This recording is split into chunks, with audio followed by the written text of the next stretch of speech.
This September, 140 volunteers collected approximately 4.5 metric tons of debris from Denman shores. The vast majority of this debris was from the shellfish industry.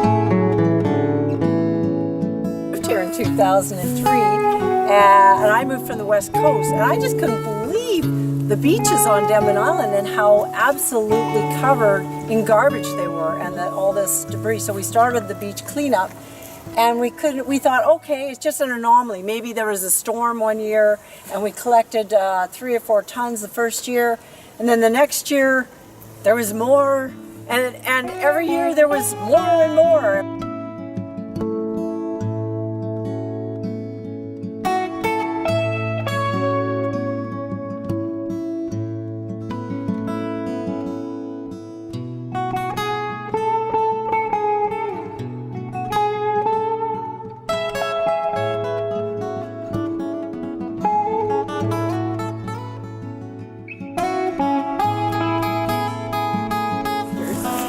And then after they've grown here, this is when they're very young, and when they get a little older, they're put on the beach, which is why you have all those plastic fences on the beach. Oh, okay. With the rebar, so they don't roll inshore. And it used to be you just had oysters that were attached to old oysters. Yeah. When they were babies, they attached to old oysters, and then they were just put on the beach. And they didn't roll ashore because they were weighted down by the... Old oyster, yeah. Right, by and large, right? And so it was a plastic free.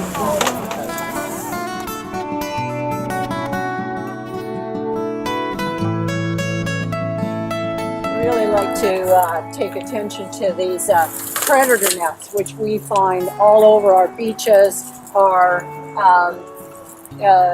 entrapping marine animals, birds, swimmers. This is the sort of thing that we find all over our beaches, and drifting on the tenures, loose. This is absolutely horrendous. Their netting trapped a baby seal and a baby porpoise. What, last week or the week before? In the last month or so. Yeah, and the eagles tried to get it up because they are no longer able to get to the prey that they use to feed their babies. And so islanders have witnessed them trying to pull up on the netting to get at their prey, and they can't do it, but they get trapped, and then islanders come and rescue them. They also have now taken to killing baby herons in order to feed their young. And so it's just a multi-layered tragedy that this is allowed. Beachers, there's thousands of these things. Just they end up breaking, and you can cut them with your finger, and crabs get caught in them and die, and birds go in to get the oysters and get tangled, and fish get tangled in them. So this is sort of another hazard on our beaches that I would say the average British Columbian has no idea that this is allowed, for these to be just used as in a disposable industrial culture on our shorelines.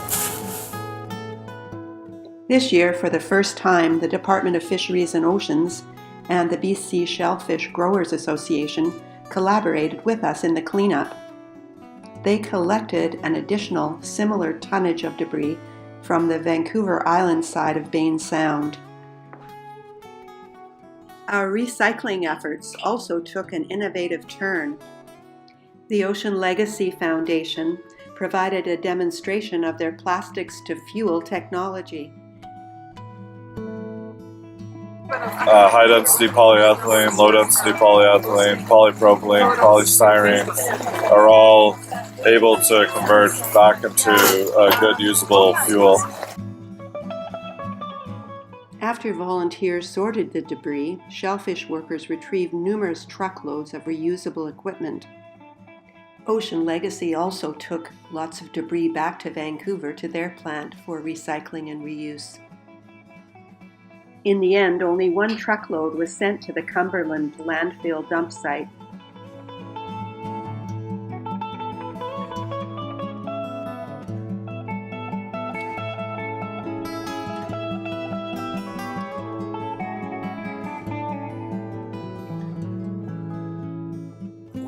Just take them. Why am I here?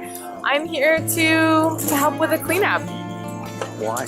Why? Because I care. Because our oceans should be clean, and we should all help to keep them that way. And because the ecosystems need us. And it's just putting the oceans of the world at great risk. So this is my commitment to my grandchildren.